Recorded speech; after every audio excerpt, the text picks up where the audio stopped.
আমার ননদ প্রত্যেক মাসে নিজে পছন্দ করে একটা ছেলেকে বিয়ে করত, কিন্তু অদ্ভুতভাবে বিয়ের প্রথম রাতেই তার বর মারা যেত। আমরা সবাই খুব চিন্তিত ছিলাম, কারণ আমার ননদের এখন অবধি 3বার বিয়ে হয়েছে। আমি ঠিক করি যে আমি এই রহস্যের সমাধান করব। তাই আমি পরের বার আমার ভাইয়ের সাথে তার বিয়ে দিই, আর বিয়ের প্রথম রাতে আমার ভাইয়ের জায়গায় আমি গিয়ে ফুলশয্যার ঘরে বসি। তারপর আমার ননদ যা করে সেটা দেখে আমার আফসোসের শেষ থাকে না, কারণ সে তো, আমার নাম ফতিমা। আমি 3 ভাইয়ের একমাত্র বোন ছিলাম। 2জন ভাই আমার থেকে বড় ছিল আর একজন ছোট ছিল।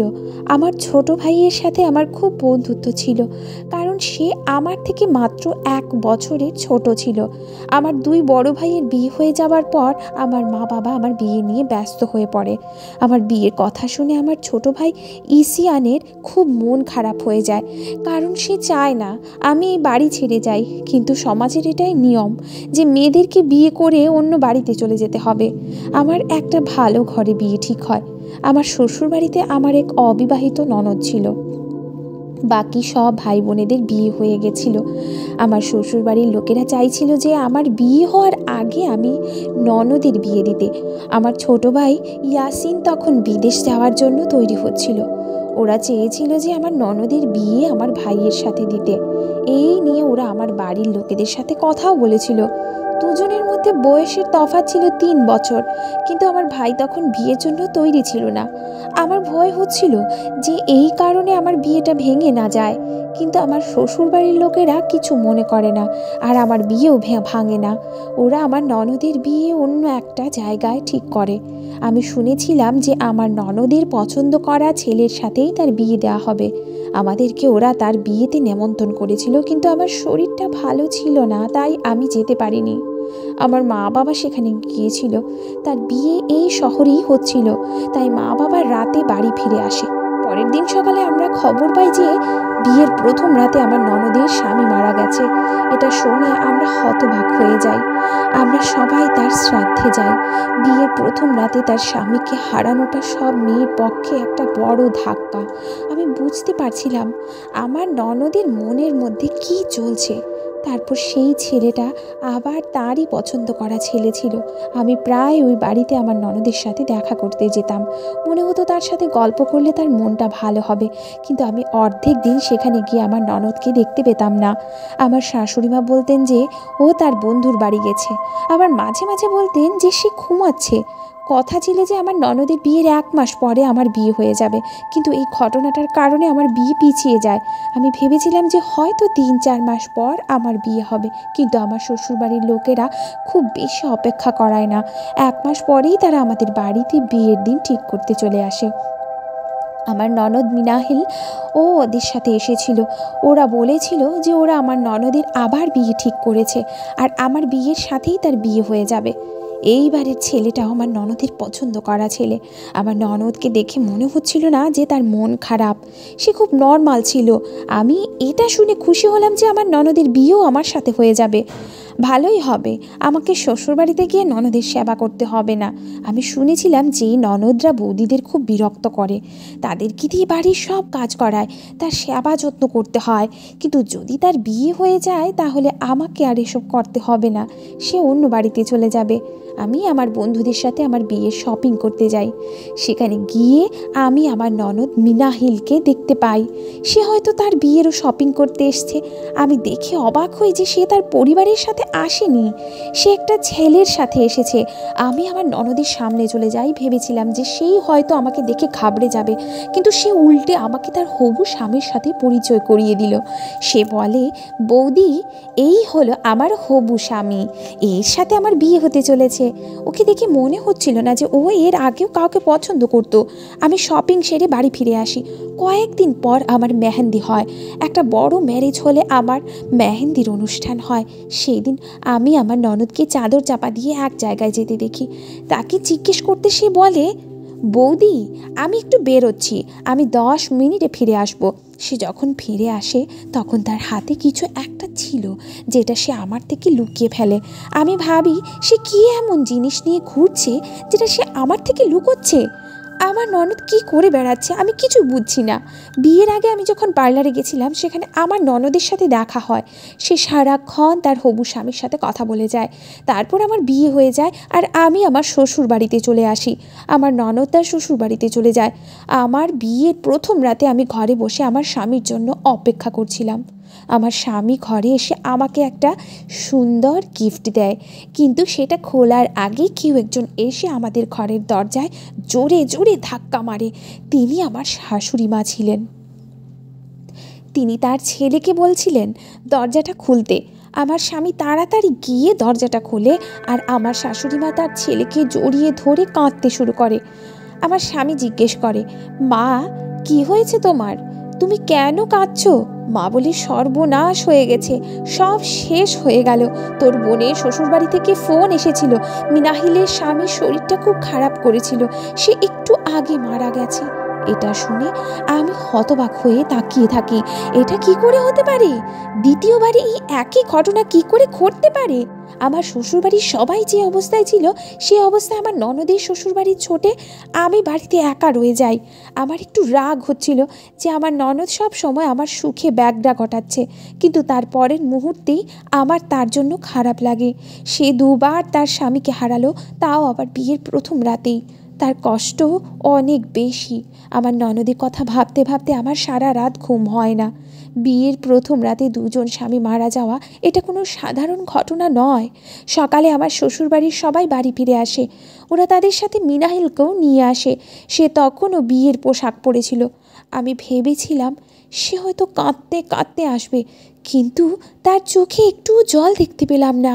সে চুপচাপ দাঁড়িয়েছিল, কারোর সাথে কোনো কথা বলছিল না। আমার শাশুড়ি মা বলেন যে ও এখন নিজের মধ্যে নেই, সে তার ঘরে চলে যায়। আমি তার জন্য খাবার বানিয়ে নিয়ে যাই।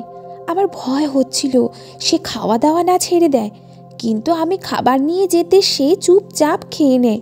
10 থেকে 15 দিন পর সে আবার নর্মাল হয়ে যায়, আবার বন্ধুদের সাথে বাইরে যেতে শুরু করে। আমার শ্বশুরবাড়ির কেউ তাকে আটকায় না। শাশুড়ি মা এটা দেখে খুশি হয়েছিলেন যে তার মেয়ে আবার সাধারণ জীবনযাপনে ফিরে এসেছে। আজকাল সে প্রায় বাইরে বেরোতো। এখন তো আমার শাশুড়ি মা তার মেয়ের সাথে বেরোতে শুরু করলো। একদিন আমি তাদের পিছু নিয়ে এটা জানার জন্য যে মা মেয়ে কোথায় যায় আর কি করে, আমি দেখি তারা একটা পার্কে যায়। সেখানে আগে থেকে একটা ছেলে বসেছিল। মা মেয়ে মিলে তার কাছে গিয়ে গল্প করতে শুরু করে। আমি তাদের সামনে চলে আসি। আমাকে দেখে তারা একটু ঘাবড়ে যায়।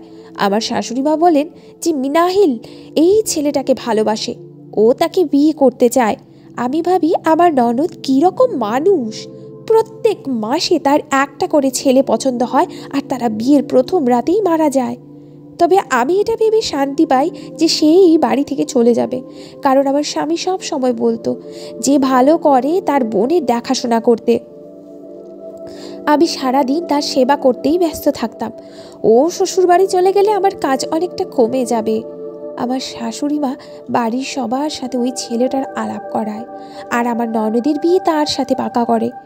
এইবারও বিয়ে হওয়ার কিছুক্ষণ আগে আমার ননদ চাদর চাপা দিয়ে কোথাও একটা বেরোয় আর আমাকে বলে যায় যে আমি আধ ঘন্টার মধ্যে ফিরে আসব। এটা আমি আগের বারও হতে দেখেছি। আমি ভাবি যে সে বিয়ের আগে কোথায় যায়।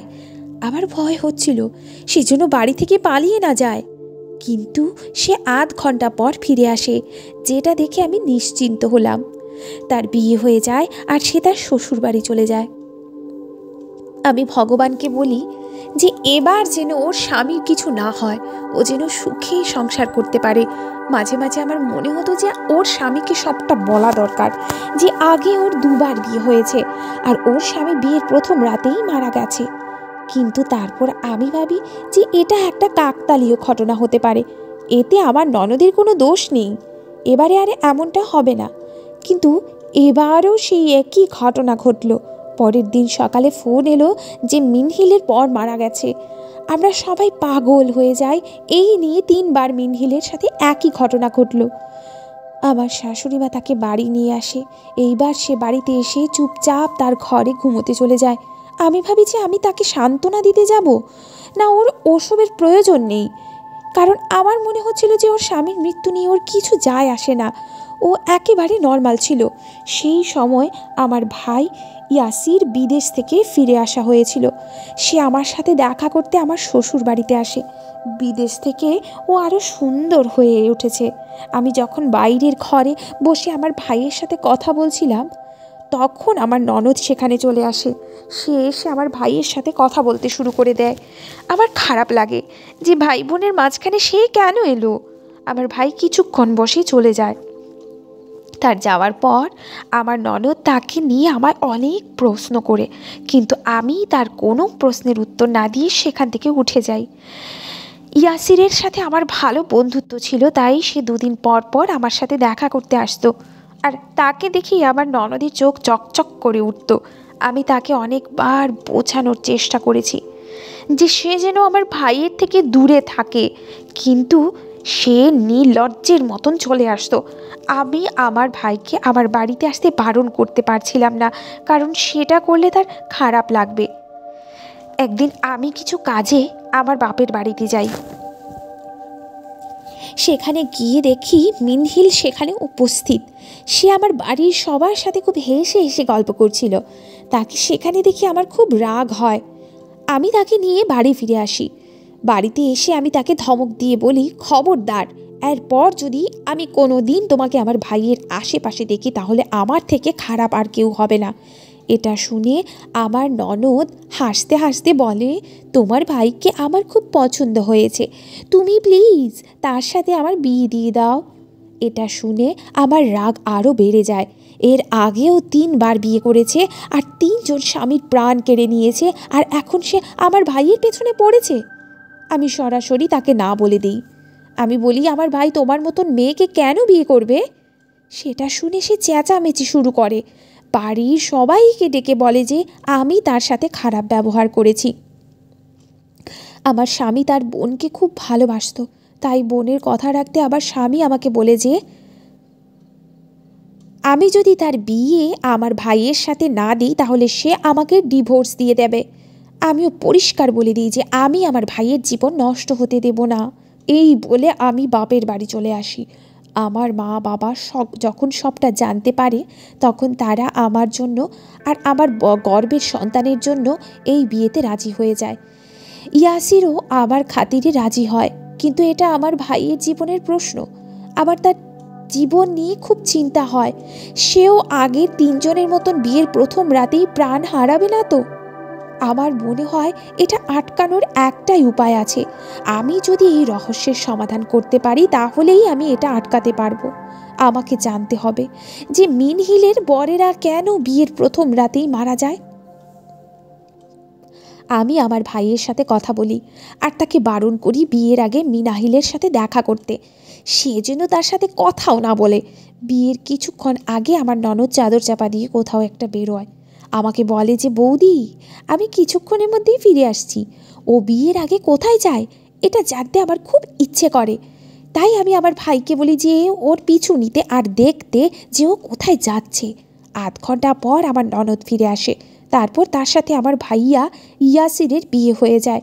আমিও আমার ননদের সাথে আমার বাড়িতে চলে আসি, কারণ আমি জানতে চাই যে বিয়ের প্রথম রাতে কি হতে চলেছে। আমি একটা প্ল্যান বার করি। আমি আমার ভাইয়ের থেকে তার শেরওয়ানিটা নিয়ে নিজে সেটা পরে বর সেজে আমার ভাইয়ের ঘরে চলে গেলাম। মিনহিল সেই ঘরে বউ সেজে বসেছিল। আমাকে আসতে দেখে সে বিছানা থেকে উঠে একটা দুধের গ্লাস এনে আমার হাতে দেয়। আমার মুখটা ফুল দিয়ে ঢাকা ছিল। আমি ফুলের আড়াল থেকে সেই দুধটা খেয়ে নিই। মিনাহিল অনেকক্ষণ আমার দিকে তাকিয়ে থাকে। আমি বুঝতে পারি যে ও কিসের অপেক্ষা করছে। আমি গিয়ে বিছানায় শুয়ে পড়ি। কিছুক্ষণ পর মিনাহিল তার দাদাকে ফোন করে কাঁদতে কাঁদতে বলে, আমার স্বামী মরে গেছে। আমার বৌদি প্রতিশোধ নেওয়ার জন্য তাকে মেরে ফেলেছে। তুমি আমাকে এখান থেকে নিয়ে যাও। ওর নাটক দেখে আমি অবাক হয়ে যাই। ভাবি যে ও কি সুন্দর নাটক করতে পারে। ও বিয়ের আগে চাদর চাপা দিয়ে একটা মেডিকেল স্টোরে যেত। সেখান থেকে ও বিষ কিনে নিয়ে আসতো আর দুধের সাথে সেই বিষটা মিশিয়ে তার স্বামীকে খাইয়ে দিত, যেই কারণে তারা মরে যেত। আমি এসব আগে থেকেই জানতে পেরে গিয়েছিলাম, তাই আমি বিষের শিশিটার জায়গায় একটা জলের শিশি রেখে দিয়েছিলাম। তাই ওই দুধটা খেয়ে আমার কিছুই হলো না। আমি চুপচাপ শুয়ে থাকি আর মরে যাওয়ার ভান করি। যখন আমার স্বামী আর শাশুড়ি মা আসেন তখন আমার ননদ তাদের কাছে গিয়ে কান্নাকাটি শুরু করে আর বলে, দেখো ইয়াসির মরে গেছে, আমি আবার বিধবা হয়ে গেলাম। তখনই আমি উঠে বসি আর আমাকে উঠে বসতে দেখে সবাই চেঁচিয়ে ওঠে। আমি সবাইকে আমার চেহারাটা দেখাই আর বরের জায়গায় আমাকে দেখে সবাই হতবাক হয়ে গেল। আমার স্বামী জিজ্ঞেস করে, এইসব কি হচ্ছে? আমি বলি, আমি তোমাকে সব বলছি। তোমার বোন একজন মানসিক রোগী, সে একটা পাগল মহিলা। সে তার স্বামীকে বিষ খাইয়ে প্রথমে মেরে দেয়, তারপর নিজে অসহায় হওয়ার নাটক করে। আমার ভাই পুলিশকে ফোন করে। আমি সবাইকে বিশেষ শিশিটা দেখাই, যেটা দেখে সবার আবার কথা বিশ্বাস হয়। আমার ননদ তখন পাগলের মতন করতে থাকে। সে এসে আবার গলা চেপে ধরে আর বলে, আমি কাউকে মারিনি। তখন আবার স্বামী তাকে ওখান থেকে সরিয়ে নিয়ে এসে একটা কষিয়ে থাপ্পড় মারে। মিনাহিল কাঁদতে শুরু করে। কাঁদতে কাঁদতে সে বলে, আমি কাউকে মারিনি। আবার কিছুক্ষণ পর বলে, হ্যাঁ আমি ওদেরকে মেরেছি। কিছুক্ষণ পর পুলিশ এসে তাকে গ্রেফতার করে। তার মেডিকেল টেস্ট করা হয় আর সেই টেস্টে যা বেরোয় সেটা শুনে আমাদের সবার পায়ের তলা থেকে মাটি সরে যায়। মেডিকেল টেস্ট করে জানা যায় যে আমার ননদের একটা ভয়ানক মানসিক রোগ আছে। একসময় সে একজনকে খুব ভালোবাসত, কিন্তু সে বিয়ের দিন পালিয়ে যায়। সেই ছেলেটা তাকে বিয়ে না করে পালিয়ে গিয়েছিল আর সেই রাগটা সে অন্য ছেলেদের উপর দেখাতো। ওর মনে হতো সব পুরুষ মানুষরা একরকম। পুরুষ মানুষদেরকেও ঘেন্না করতে শুরু করেছিল। ওর এক এক সময় এক একটা ছেলেকে পছন্দ হতো, কিন্তু বিয়ের পরে তাকে সে ঘৃণা করতে শুরু করতো। তার মনে হতো যে সেও তাকে ছেড়ে চলে যেতে পারে, আর তাই সে তাদেরকে বিষ খাইয়ে মেরে ফেলতো। তার এই মানসিক রোগের কথা যদি আগে জানা যেত তাহলে সঠিক সময় তার চিকিৎসা করা যেত, কিন্তু এখন তাকে পাগলাগারদে পাঠিয়ে দেওয়া হয়, কারণ সে তিনটে খুন করেছে। ধন্যবাদ বন্ধুরা। ভিডিওটি যদি ভালো লেগে থাকে অবশ্যই চ্যানেলটিকে সাবস্ক্রাইব করে ভিডিওটিতে লাইক, কমেন্ট, শেয়ার করে দেবেন আর পাশে থাকবেন।